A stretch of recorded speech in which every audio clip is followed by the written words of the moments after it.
Today we're taking a look at Sunset Pegasus, taking a couple good college pieces of work and making them even better. So for this piece, go ahead and zoom in a little bit. It gets a little pixelated because it's a low resolution, but that's okay.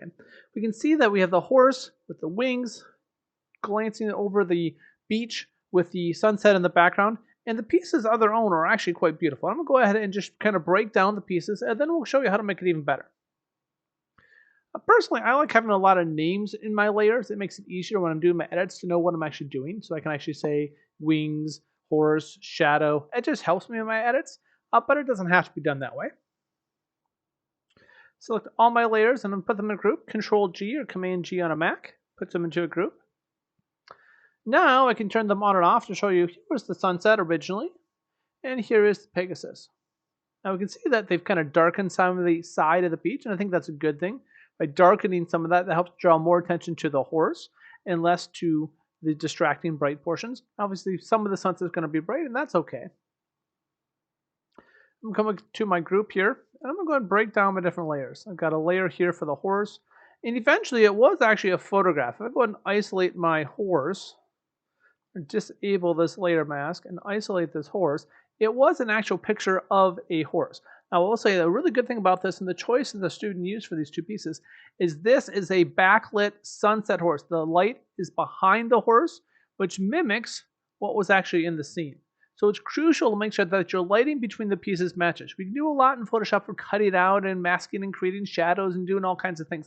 But if the light doesn't match or the perspective doesn't match, we're at a different height and it's shooting at a different angle, it just doesn't work the same. So good job with this piece. I'm glad that the perspectives actually line up pretty well. The lighting works pretty well. There are some things we can improve here to make it even a little bit stronger. So I'm going to start to break it down.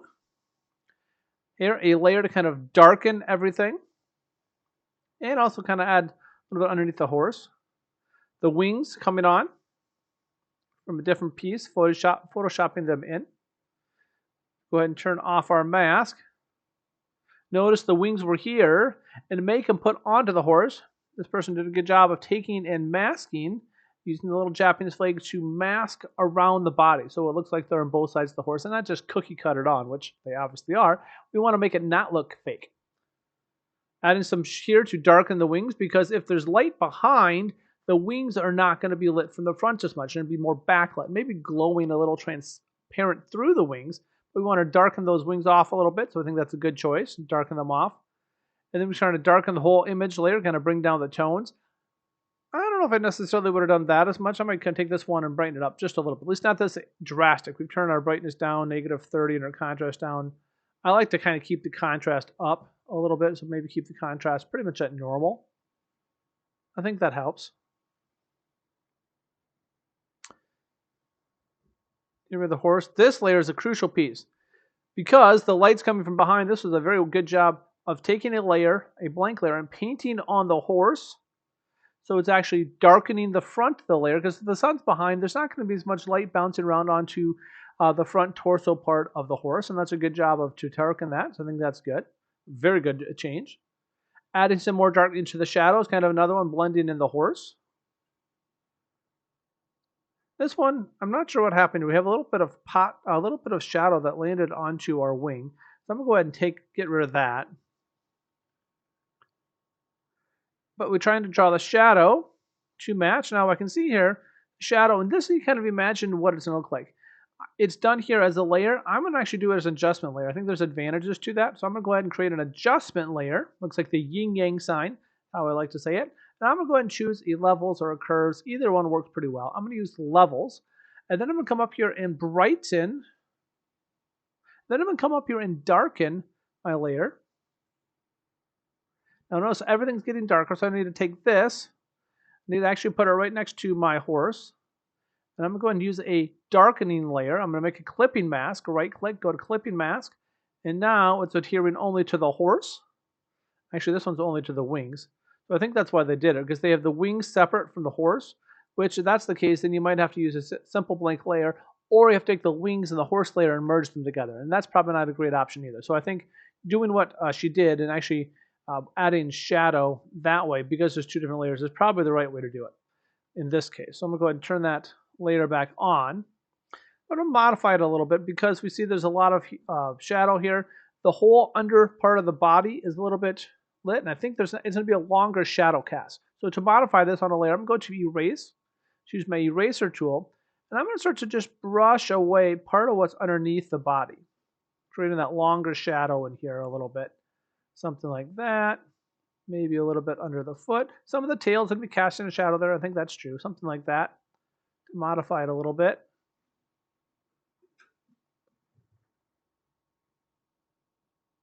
Something like that I think definitely helps. And I'm using a very soft brush. If you go to look at my brushes, it's a very soft brush.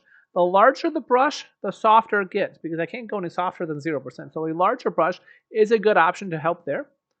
And I'm going to go ahead and just briefly kind of soften the edges of that shadow. Just barely touching it. I think that helps create a little more direction. I can also take this layer.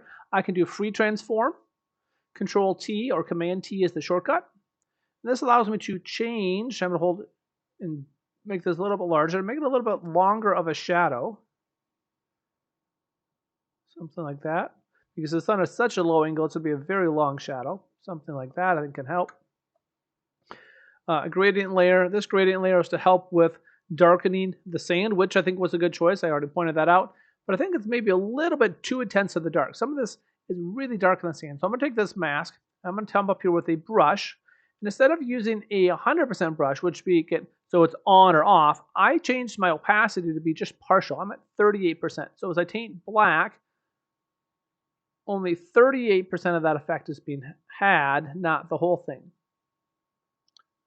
So it's just gradually starting to take some of that away. So I think we need some darkening there for sure. I think that helps. I'm going to go ahead and turn off or re-enable the mask. So we see it in its beauty there.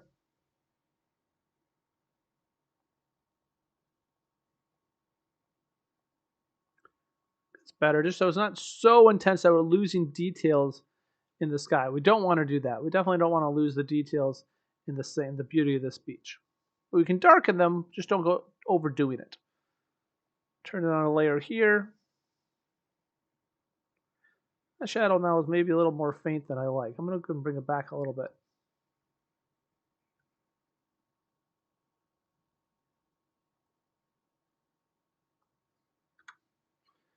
And I'm at 40% opacity, maybe a little more obvious. At some point, obviously, it becomes too much.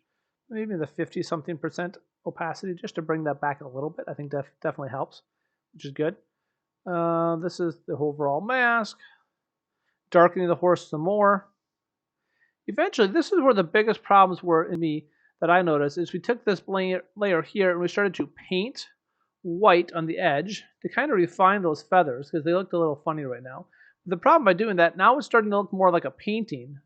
And this is still a photograph. Not that it's the end of the world to look like a painting if you wanted to look like a painting, but the horse and especially the wings here are starting to look like a painting, and the sunset looks photographic. So it looks like a mixed art, and it doesn't quite look right. So I think what I would do is turn this layer off. I think we need to do some of this. Turn this layer off. I'm just going to delete it. And I'm going to come up to my layer here of the wings. And I'm going to add a new layer here to kind of take out some of that color a little bit. Actually, I don't even know if it needs it. It looks pretty good with those layers on there. It looks pretty good with those two adjustment layers on there, which I think is good. And more on the body. And then this last layer is actually painting on the horse. And that's where we're doing the same thing we did with the wings. This one's painting on the horse. I don't know if I necessarily want to do that because it loses some of the photorealism of it. So I'm going to go and delete that option.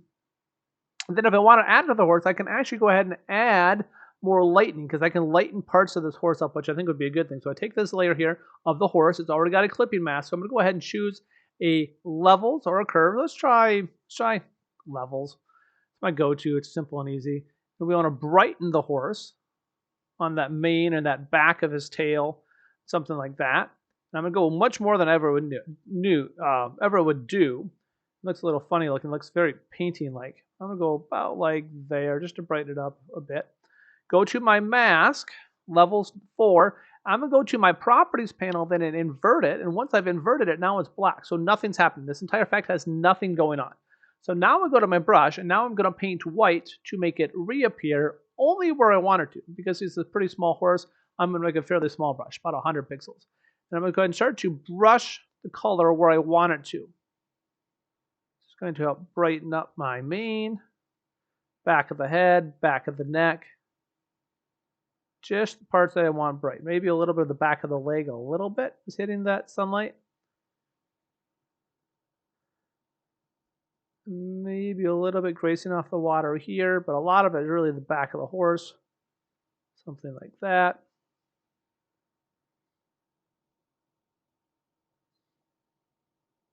Where that light might be bouncing off the water. Something like that, and that looks better. That's definitely adding a realism. It was already there for the most part in natural in the scene, but making it even better like this. And I think that definitely helps. Horse looks good, and that makes a big difference here.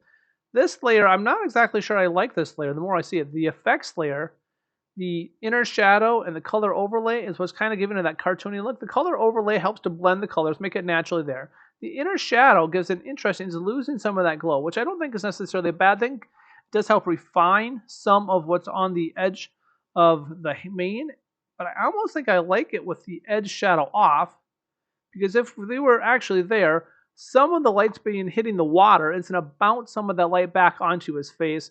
It's probably going to hide on parts of his wings. Now here's where it gets tricky, because the wing is actually covering his neck from getting a lot of light on it in the frame. So I can just take this inner shadow and make it on or make it off as an inner shadow as an effect. So what I can do, this is pretty advanced.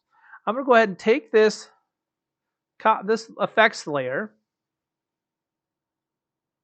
and I'm going to hit Create Layer. And what that does is it takes it off of effects mode, and it now puts it onto its individualized effect here that I can modify. Because as an effects, I cannot actually modify it more than just the slider settings. And I can't erase the part that's on the neck that I don't want it to be. So now I can go to my horse, and I like the warm color. I think that's a good thing to add some warmth to help match the colors. So I'm going to leave that there. But I'm going to go to this layer of the mask now, and I actually take a black brush, and I can paint away what I don't want. I like it on here, but I don't like it on the edge over here. So I'm going to go ahead and paint it away off this part of the horse. Something like that. And maybe a little bit right there. I like it on the lower part of the leg, but I don't like it on the side where it's being hit. So I can start to actually modify that effect by doing a copy layers. Very advanced, but also very helpful. Now that I can still use that effect and modify it in a couple different ways. So what I've done here, I've turned up my opacity quite a bit. I can start to now paint where I want it not to be, or to be. I don't want it actually on the neck, so I'm going to go ahead and use the black. I'm going to paint it on his neck black. Something like that, where the wing is blocking the light, but I'm going to keep it other places. And that makes a significant difference to refine it a little bit. I can also see there's probably a little bit of refinement I can do with the horse. I can see his leg has some, so I'm going to go and zoom in there. Control plus or Command plus to zoom in. I can definitely go ahead and refine that a little bit. Take my mask here of the horse layer, not all the other masks, and you get a lot of masks the more complex it gets. I'm going to take a black brush. I'm going to paint away that portion. X can actually toggle back and forth between your black and white colors. I want black. I go to a small brush. I'm going to just start to paint back, and I actually want it fairly hard because his leg is going to be a pretty hard edge. It's not going to have a nice soft feathered feel to it. It's not too furry. And like that.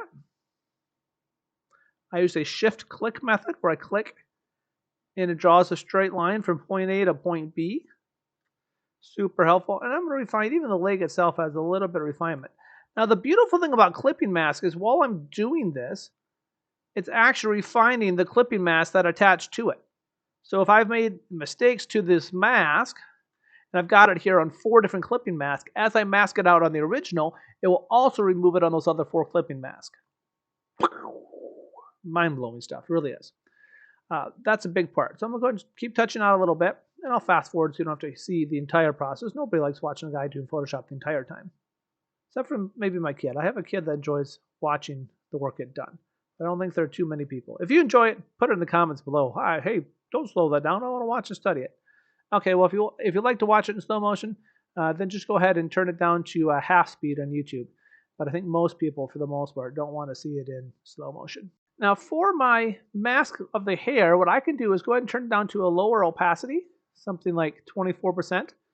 So every time I'm going to make it nice and soft and feathered, I can just partially remove some of that dark area there.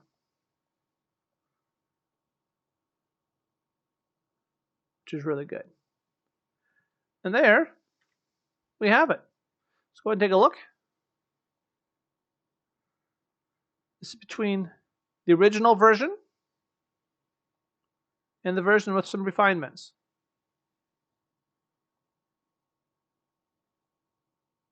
Subtle changes, but I think helpful changes. How about you? Would you do something different?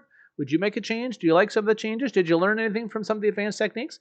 Put it in the comments below. I'd love to have a discussion with you. Until next time, keep making pictures.